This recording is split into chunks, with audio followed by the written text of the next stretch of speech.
بسم اللہ الرحمن الرحیم الحمدللہ رب العالمین والصلاة والسلام علی خاتم المرسلین وعلی آلہ واصحابہ اجمعین اما بعد۔ ناظرین و سامعین السلام علیکم ورحمۃ اللہ وبرکاتہ۔ ناظرین، بہت ساری چیزیں گزشتہ ہفتے میں ہوئی ہیں، خیال تو تھا کہ ان پہ بات کی جاتی، لیکن فیصل آباد کی تحصیل جڑاوالا میں جو واقعہ رونما ہوا، اس کے بعد اس وقت صرف پاکستان نہیں، پورا عالم اسلام، عالمی دنیا فیصل آباد کی تحصیل جڑاوالا پر فوکس کیے ہوئے ہیں۔ ناظرین، ہم پاکستانی جو ہیں، ہم مختلف مذاہب کے ماننے والے ہیں۔ بلا شبہ اکثریت یہاں مسلمانوں کی ہے، لیکن یہاں پر مسیحی بھی ہیں، یہاں پر سکھ بھی رہتے ہیں، یہاں پر ہندو بھی رہتے ہیں، اور اقلیتیں بھی رہتی ہیں۔ ہم سب کے لیے آئین پاکستان نے حیثیتیں متعین کر رکھی ہیں۔ ہمارا رہنا سہنا پاکستان میں کیسا ہوگا، ہمیں کس ضابطے اور قانون کے تحت رہنا ہے، یہ سب آئین پاکستان میں طے ہے۔ پاکستان میں کوئی دو نمبر کا شہری نہیں ہے، وہ مسلمان ہے یا غیر مسلم، وہ ایک ایکول شہری ہے پاکستان کا۔ اس میں کوئی شک نہیں ہے کہ بعض چیزوں کے اوپر کچھ ایسی امور جو شریعت کی وجہ سے یا پاکستان میں مسلمانوں کی اکثریت کی وجہ سے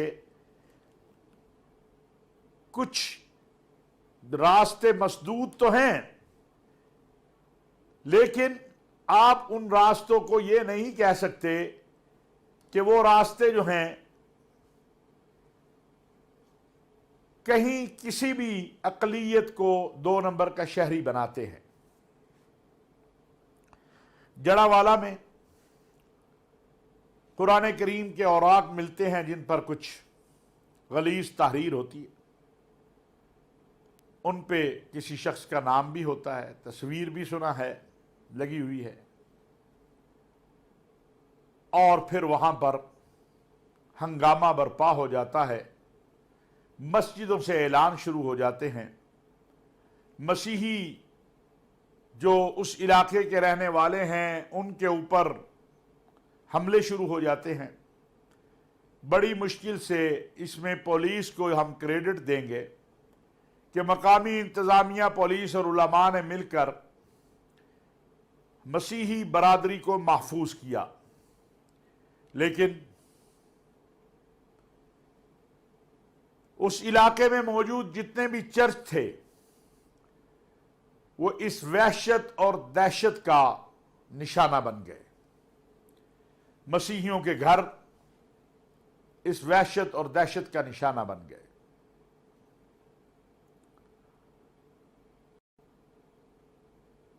ناظرین، بطور مسلمان میرے سامنے یہ سوال ہے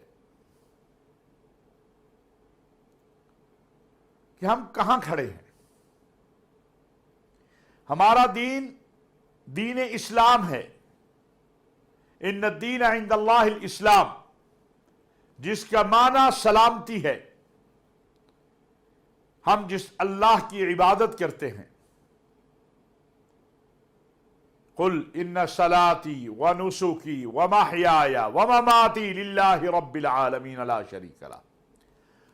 ہم جس اللہ کی عبادت کرتے ہیں، جس اللہ کے سامنے سجدہ ریز ہوتے ہیں، قرآن کریم میں اس اللہ کا ذکر جب آتا ہے اور اس کی صفات میں الحمدللہ رب العالمین، الرحمن الرحیم، یہ اس کی صفات ہے۔ وہ رحم کرنے والا ہے، وہ رحیم ہے، وہ رب العالمین ہے، دونوں جہانوں کا رب ہے۔ رب المسلمین نہیں ہے، رب المؤمنین نہیں ہے، بلکہ رب العالمین ہے۔ جس آقا و مولا سید الانبیاء حضرت محمد مصطفیٰ صلی اللہ علیہ وسلم کے ہم ماننے والے ہیں، اور جن کا ہم نے کلمہ پڑھا ہے، خاتم المرسلین سید الانبیاء حضرت محمد مصطفیٰ صلی اللہ علیہ وسلم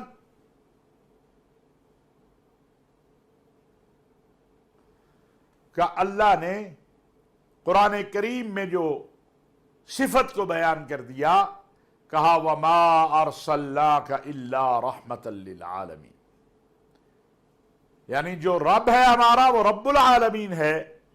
اور جو نبی ہے ہمارے محمد الرسول اللہ صلی اللہ علیہ وسلم وہ رحمت للعالمین ہیں، اور جو دین ہے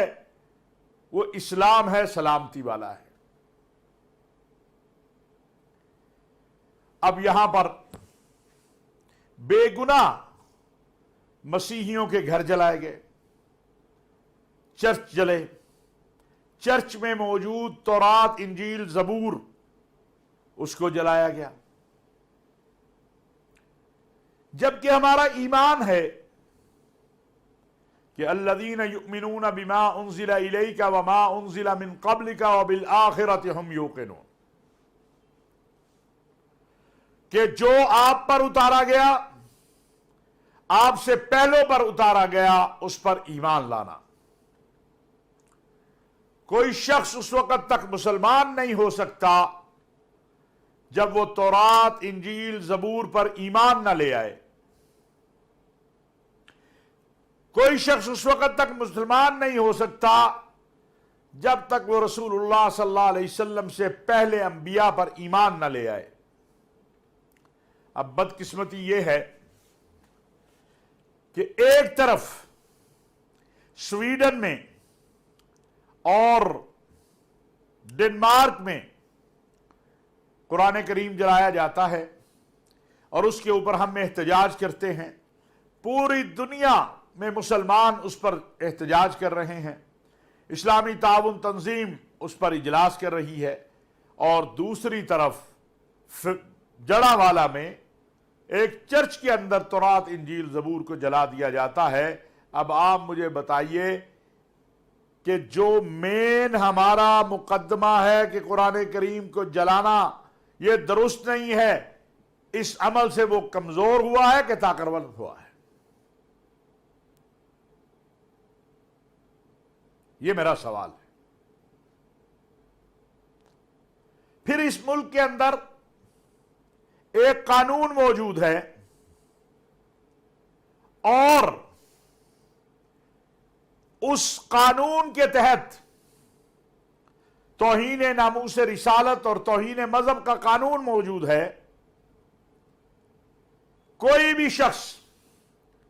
اگر کوئی ایسی حرکت کرتا ہے تو اس قانون کے تحت ایف آئی آر بھی ہوتی ہے، گرفتاری بھی ہوتی ہے۔ دنیا کہتی ہے اس قانون کو ختم کرو، ہم کہتے ہیں یہ قانون باقی رہنا چاہیے کیونکہ اس سے وائلنس ختم ہوا ہے۔ یہ لوگ جو اس طرح کی حرکت کرتے ہیں یہ اس قانون کو بھی کمزور کرتے ہیں۔ یہ وہ مسئلہ ہے جس کی طرف میں چاہتا ہوں کہ آپ کی آج توجہ ہو، کہ اگر کسی شخص نے توہین کی ہے، کسی شخص نے قرآن کریم کو پھاڑا ہے یا مقدسات کی توہین کی ہے، تو تھانہ موجود ہے، تھانے کے اوپر سسٹم موجود ہے، یعنی تھانہ ہے، عدالت ہے، ایس ایچ او نہیں سن رہا تو ایس پی ہے، ایس پی نہیں سن رہا تو ڈی آئی جی ہے، ڈی آئی جی نہیں سن رہا تو آئی جی ہے، پھر عدالتیں ہیں۔ لیکن سارا کچھ چھوڑ کے خود ہی مدعی، خود ہی منصف، خود ہی قاضی اور خود ہی جلاد، یہ تو کسی صورت قابل قبول نہیں ہے۔ آج جڑا والے کے اس عمل نے پاکستان کے چہرے پہ کالک ملی ہے۔ جڑا والے کا یہ جو عمل ہے اس نے ہمیں کمزور کیا ہے۔ دنیا میں کوئی 21، کوئی 20، کوئی 8، کوئی 10، حقیقتاً تو 4 بڑے چرچ تھے، ان کے ساتھ چھوٹے تقریباً 7-8 ہیں، یا چلیں 9 کہہ لیں، 10 بھی کہہ لیں، چاہے 1 ہو اور 100 ہو، توہین تو کی گئی، صلیب کو توڑا گیا، جس طرح ہماری مسجد کا مینار اہم ہے، چرچ کی صلیب اہم ہے، اور پھر بطور مسلمان میں اس معاہدے کا پابند ہوں جو ہمارے آقا سید الانبیاء حضرت محمد مصطفیٰ صلی اللہ علیہ وسلم نے نجران کے مسیحیوں کے ساتھ کیا ہوا ہے۔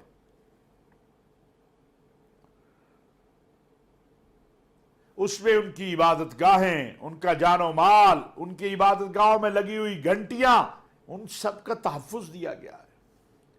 جن لوگوں نے یہ عمل کیا ہے انہوں نے اس معاہدے کو بھی پھاڑا ہے۔ میں یہ بھی بات کہنا چاہتا ہوں، اور پاکستان کی مسیحی برادری نے اس سارے واقعے کے بعد بھی یہ بات کہی ہے کہ اگر کسی مسیحی نے قرآن کریم کی توہین کی ہے، جس کا وہ تصور بھی نہیں کر سکتے، لیکن اگر کسی نے کی ہے تو پھر اس کو سزا دیں، لیکن ایک فرد کے عمل کا پوری قوم کو سزا دے دینا یہ کہاں درست ہے؟ اور وہ بھی قانون ہے، یہاں یہ جنگل نہیں ہے، یہاں پر ایک قانون ہے، ایک ضابطہ ہے، ایک آئین ہے، ایک دستور ہے۔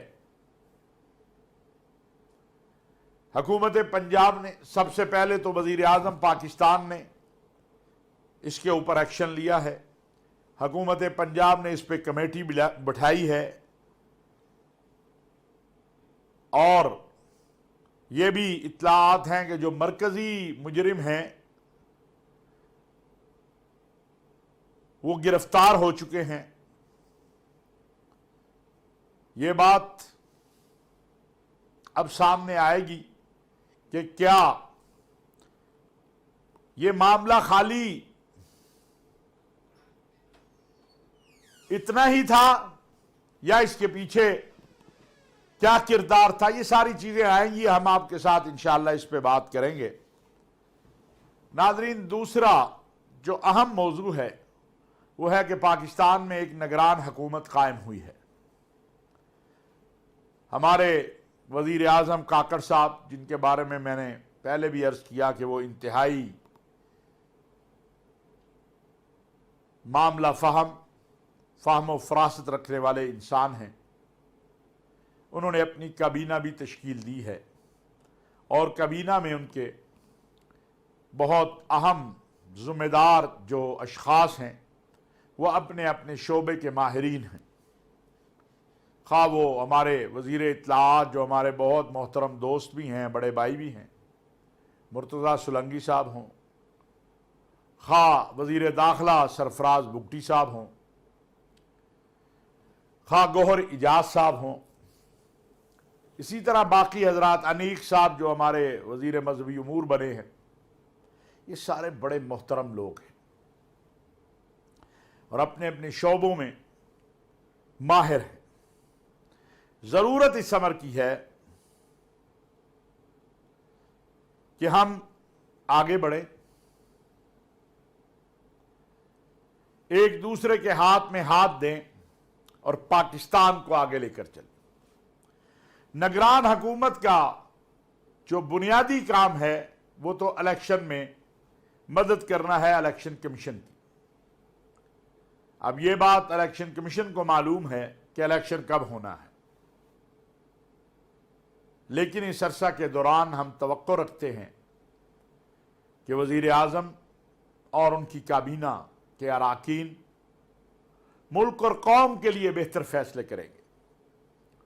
اور اس بحران سے جو ہم اس وقت معاشی طور پہ،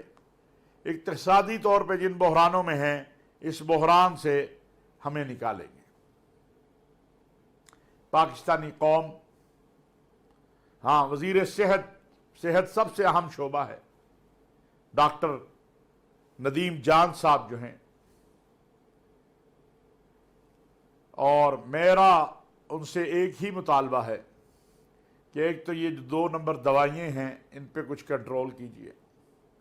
آپ کو کوئی مصلحت آپ کے آڑے نہیں آ سکتی کیونکہ آپ نے ووٹ لینے نہیں جانا۔ دوسرا، یہ آبادی کا جو بڑھتا ہوا معاملات ہیں، ماں اور بچے کی صحت ہے، اس پر توجہ دیجیے۔ مجھے امید ہے انشاءاللہ کہ یہ جو ٹیم ہے یہ اپنے جتنا بھی عرصہ ان کا ہے اس میں بہتر سے بہتر، وزیر خارجہ ہمارے جیلانی صاحب بہت میرے ذاتی طور پہ ان سے نیاز مندی ہے، بہت زیادہ وہ عملی آدمی ہیں، اور میری دعا ہے کہ اللہ تبارک و تعالی پاکستان کو، ان تمام حضرات کو پاکستان کی خدمت کرنے کی توفیق عطا فرمائے، اور پاکستان اور پاکستانی قوم ان کی خدمات سے مستفید ہو۔ وما علینا الا البلاغ المبین۔